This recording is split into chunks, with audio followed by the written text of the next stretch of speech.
Assalamualaikum warahmatullahi wabarakatuh. Kemenangan bangsa, kemenangan warga negara, kemenangan rakyat, yang di situ umat berada. Dan jangan lagi ada dikotomi dalam hal ini. Dan saya kira eranya ke depan berubah. Nah, Pak masih linear nih, saya belum masuk ke detail-detail jangka pendek, menengah, dan panjang. Untuk secara keseluruhan soal etika politik saat ini betul-betul sudah porak-poranda. Dan dari perdebatan kemarin, kata etik ini juga menjadi sumber masalah. Karena memang ada yang tidak etik dan masing-masing saling menuduh tidak etis. Apa pandangan Pak Aep tentang etika politik kekinian di bangsa ini? Dan apa kira-kira kaitannya dengan roadmap ini? Menurut saya harus kita rumuskan dulu soal etika itu. Iya. Etika ini kan berbeda dari hukum karena etika ini tidak diatur satu set, satu perangkat dengan ketentuan soal sanksi. Jadi jika ada sesuatu dikerjakan atau tidak dikerjakan, tidak ada urusannya dengan sanksi, tapi hanya urusannya pada soal kepatutan, maka kita sebut itu sebagai etika. Ketika kemudian sudah dirumuskan lebih lanjut, diatur, ada aturan sanksinya, ada aturan ganjarannya, maka berkembanglah dia dari tataran etik ke tataran hukum.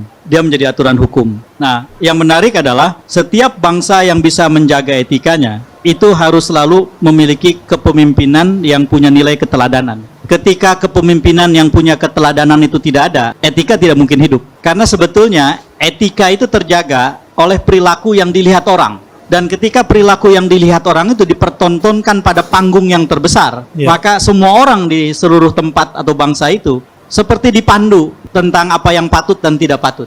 Nah, ketika kemudian kepemimpinan yang bernilai keteladanan itu tidak ada, maka etika di satu tempat akan hancur. Saya ingat 2017, Ustadz, ketika ada kontestasi di Jakarta yang sangat penting. Banyak orang pada waktu itu pesimis dalam tanda kutip bahwa pemimpin Jakarta yang sebegitu kuat dan dianggap berhasil membangun kotanya katanya dengan tingkat kepuasan yang tinggi itu bisa dikalahkan.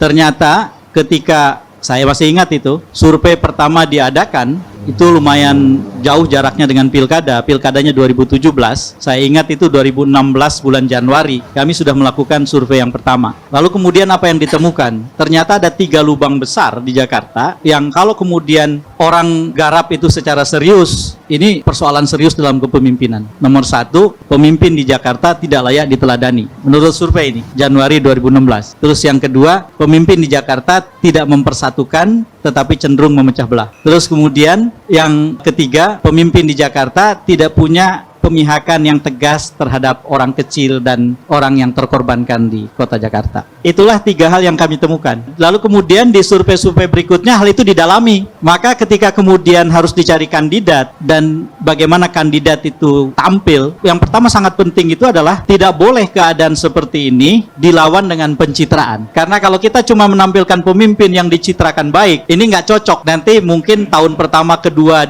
sebagai gubernur aman-aman saja. Setelah itu akan ada muncul gelombang pembalikan, tuh orang kecewa sama aja dan seterusnya. Karena ternyata persoalan di Jakarta pada waktu itu adalah soal yang amat sangat dasar berkaitan dengan pemimpin. Menurut saya suasana sekarang itu sangat mirip seperti itu. Mirip ya, terulang ya. Ya, orang boleh mengatakan puas pada kepemimpinan Jokowi di atas 70%. Tapi di luar itu ada pertanyaan-pertanyaan seperti yang saya sampaikan di beberapa podcast kan. Ketika ditanyakan soal keadaan-keadaan itu, terbukti bahwa keadaan tidak baik. Jadi saya mau mengulang apa yang saya sampaikan di beberapa podcast bahwa rupanya ini termasuk yang dibantah sama Mr. Q nih. Oh, iya. Pak Kodari ya. Iya. Ketika ditanya keadaan, ternyata keadaan tidak baik-baik aja. Rupanya ketika orang menilai kepuasan, itu orang Indonesia itu dermawan menilai pemimpin yang sudah bekerja. Udah capek-capek masa sih kita hukum gitu. Ya sudahlah, puas gitu.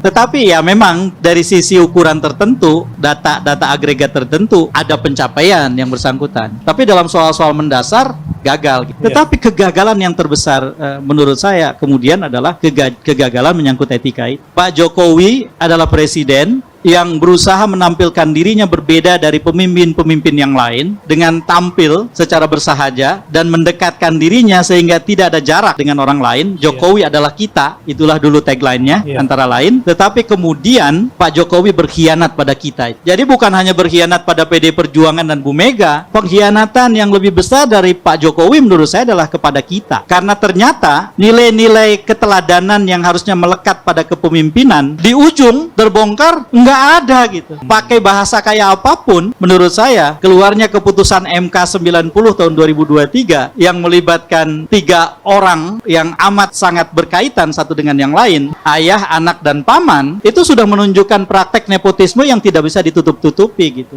Ya kalau ada yang mau membantah ya dibantah dari sisi itu, dari sudut apa itu tidak bisa disebut sebagai nepotisme gitu. Nah jadi wajar kalau kemudian di debat muncul orang yang mengatakan apa sih etika dan seterusnya gitu. Bahkan di satu kesempatan ada yang bahkan menggunakan secara sangat kasar istilah yang dilekatkan pada etika itu. Ya karena itu di panggung yang sangat besar, yang terbesar, pemimpin yang tertinggi di Republik ini mempertontonkan bahwa keteladanan itu tidak penting sebagai nilai kepemimpinan. Menurut saya ini tidak bisa saya terima. Sebagai warga negara saya menolak itu. Karena itu saya berbicara tegas seperti ini tanpa menyembunyikan subjek dan objek. Karena menurut saya buat apa lagi menyembunyikan? Yang sedang saya tentang itu Presiden Jokowi. Atas dasar apa saya tentang? Konstitusi kita, Undang-Undang Dasar 45 yang menjamin hak saya. Yang di situ ditegaskan juga kewajiban-kewajiban presiden, baik sebagai presiden maupun kepala negara pada semua orang, gitu, termasuk saya. Gitu. Menurut saya tradisi semacam ini harus kita kembangkan kepada siapapun. Kalau kemudian besok misalnya yang terpilih jadi presiden bukan Pak Prabowo, sepertinya memang bukan Pak Prabowo yang jadi presiden. Sepertinya.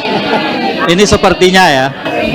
Kita tidak ada yang bisa mendahului takdir nih. Sepertinya bukan Pak Prabowo. Katakanlah yang jadi presiden bukan Pak Prabowo. Prinsip yang sama harus tetap kita tegakkan ke yang bersangkutan. Ini bukan soal orang, ini soal nilai yang harus kita jaga, kita rawat, kita perjuangkan. Ketika yang melanggar nilai itu si A adalah orang yang harus kita lawan. Ketika kemudian si B yang melanjutkan memulai kepemimpinan dengan baik tapi melakukan pelanggaran yang sama, kita tidak boleh kompromi. Kita harus melakukan perlawanan yang setara. Apalagi kalau itu teman kita, itu kewajiban melawannya lebih-lebih itu. Bahasanya udah enak kalau sama teman kan. Gimana sih lu? Udah jadi presiden lu. Gue yang milih lo. Gua milih. Gitu loh. Geblek lu gitu. Nah itu bisa begitu sama teman gitu. Saya nggak bisa begitu sama Pak Jokowi. Karena Pak Jokowi menganggap saya bukan temennya. Jadi menurut saya sih ya itu, etika itu hanya bisa tegak di berbagai tempat ketika ada panggung besar yang mempertautkan kepemimpinan dengan keteladanan. Karena pada saat itulah kemudian orang membuat ukuran yang patut tidak patut, yang elok tidak elok itu apa. Ketika yang dipertontonkan sebaliknya, etika rusak. Dan tidak ada orang yang merasa bersalah melanggar etika. Dikarenakan etika sekali lagi tidak dilengkapi dengan perlengkapan sanksi. Tidak diatur secara tertulis seperti kita mengatur hukum. Jadi tetapi etika adalah fondasi buat setiap hukum. Jika di satu tempat hukumnya kelihatan tegak, tapi etikanya tidak tegak, maka sesungguhnya hukumnya rapuh. Tetapi jika di satu tempat hukumnya masih kita pertanyakan, tetapi etika berkembang begitu rupa, semua orang sangat menjaga kepatutan, apa yang baik dan tidak baik dikerjakan oleh setiap orang, maka saya percaya bahwa di tempat itu sedang akan ada upaya perbaikan hukum. Etika sangat penting. Menurut saya sih salah satu hal yang seringkali dijelaskan oleh Anwar Ibrahim ketika menjelaskan masyarakat madani. Ini kan salah satu orang yang berjasa memperluas penggunaan istilah masyarakat madani itu kan Anwar Ibrahim. Kalau saya baca tulisan-tulisannya, kalau saya dengar pidatonya, Anwar Ibrahim selalu menekankan bahwa salah satu unsur yang sangat penting di dalam peristiwa-peristiwa ketika Rasulullah memimpin di Madinah adalah ketika Rasulullah menegakkan etika untuk semua orang dan hukum Islam untuk semua orang Islam. Ketika kemudian orang merasa dengan etika mereka bisa terjaga, minoritas bisa dilindungi, berdagang bisa dengan adil, dan segala sesuatu berkembang tanpa ada rasa terancam pada diri mereka, sementara komunitas Islam makin membesar, maka pada saat itu orang menganggap bahwa sungguh patut aturan dan ajaran yang membuat masyarakat itu beroperasi. Kata Anwar Ibrahim, masyarakat madani antara lain dinilai begitu tinggi dan mulia karena sebab itu. Jadi menurut saya ini harus jadi perjuangan kita juga. Etika itu tidak bisa dikompromikan. Etika itu harga mati, kurang lebih. Harusnya etika yang harga mati ya. Karena Indonesia akan tetap ada selama ada etika. Kalau etika udah nggak ada lagi Indonesia. Innamal umamu akhlaqu ma baqiyat gitu ya. Satu bangsa dikatakan masih eksis selama masih ada akhlak etikanya. Kalau akhlaknya sudah hilang udah nggak ada lagi bangsa itu. Jadi etika itu harga mati. Di surah An-Nisa ayat 63 ada retorika perlawanan terhadap orang yang jelas-jelas melanggar konstitusi. Konstitusi Tuhan sudah diturunkan, masih dilawan. Nah, kita pernah bahas di surat An-Nisa 63. Retorikanya dahsyat. Fa'arid anhum wa'idhum wa qul lahum qawlan fi anfusihim qawlan baligha. Iya, wa qul lahum fi anfusihim qawlan baligha. Coba jelaskan itu tadi. Ulaika allazina ya'lamullahu ma fi qulubihim. Mereka itu adalah orang-orang yang hati mereka diketahui oleh Allah. Dan dibongkar tuh isi hatinya tuh ya sama Tuhan tentang Pengkhianatan mereka, kejahatan mereka yang paling mereka sembunyikan dan tutup rapat-rapat dalam hati, justru itu yang Allah katakan diketahui oleh Allah. Apa kata Allah kepada Rasulullah?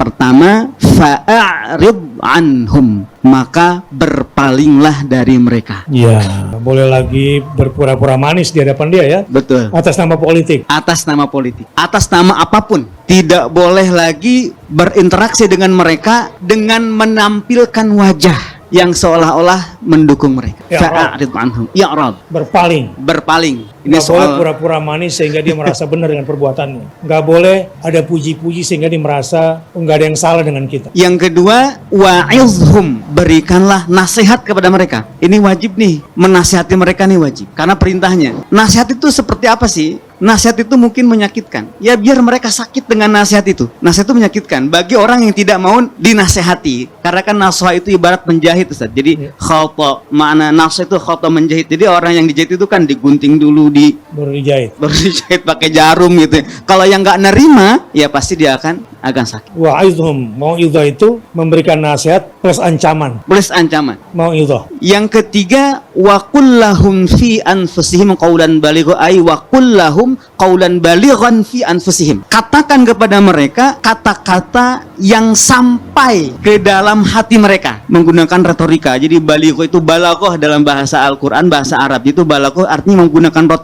retorika yang tepat sehingga menjadikan mereka tidak bisa berkutik lagi. Sampai ke hatinya. Sampai ke hatinya. Cari diksi yang betul-betul menggoncang batinnya. Makanya gini, Allah mengetahui ma fi qulubihim, kata-kata kita sampai ke anfusihim. Itu pesan dari surah An-Nisa ayat 63 ya. Menghadapi orang-orang nih yang sekarang bertentangan dengan etika. Ya, undang-undang pun dilabrak. Kalau contoh Al-Qurannya agak keras memang. Bani Israel yang sudah diturunkan kepada mereka Alkitab, ya mereka tetap saja menyimpang. Walaupun Alkitab sudah diturunkan kepada mereka. Dan kepada mereka nggak boleh ada basa-basi. Harus berpaling. Kasih nasihat dan kata-katanya harus makjleb gitu ya. Saya Islah Barawi terus terang merasa bahagia dan bangga atas penunjukan dari PDIP sebagai cawapresnya Pak Ganjar Pranowo kepada sesepuh saya. Demi upaya-upaya untuk menghilangkan berbagai tindakan-tindakan kejahatan koruptif di negara ini, maka saya sangat bangga untuk mendukung Pak Mahfud MD. Seluruh masyarakat Indonesia yang masih berharap untuk tegaknya hukum di seluruh Indonesia, maka mari kita dukung Pak Mahfud MD. Insya Allah dengan ridho Allah Subhanahu wa Ta'ala, langkah kita dalam mewujudkan Indonesia sejahtera lahir batin, adil dan makmur akan mendapatkan jalannya. Qabul. Mahfud MD adalah cawapres ideal dampingi Ganjar. Pengamat mengatakan sejalan dengan nurani rakyat. Mahfud MD yang akhir-akhir ini ibarat singa buas yang sangat ditakuti para koruptor serta politisi bermasalah, itu diyakini publik sebagai sosok yang tepat jadi cawapres untuk mendampingi Ganjar. Ya, Mahfud. Hari ini kita meneguhkan hati, bekerja keras dengan api semangat yang tak pernah padam, menangkan PDI Perjuangan dan calon presiden PDI Perjuangan Ganjar Pranowo. Seperti Mbak Puan tadi sampaikan, itu juga Bapak Ibu yang mesti kita pertahankan, kita lanjutkan. Bapak Ibu, itu tidak akan terwujud kalau kita tidak kompak. Maka pesan Bu Mega kepada kita semuanya, agar kita bisa bersatu, kita berdiri seteguh karang yang tetap tegar dalam gempuran-gempuran ombak sekeras apapun. 2013 lalu, pemilihan Gubernur Jawa Tengah, PDI Perjuangan dan Ganjar Pranowo memenangkan itu. Dan itu di bawah pimpinan Mbak Puan. Insya Allah kita akan mengulang kembali di 2024. Mohon doanya.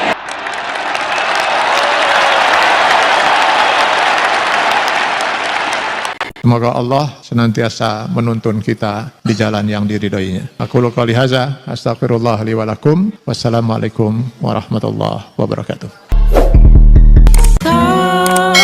Terima kasih.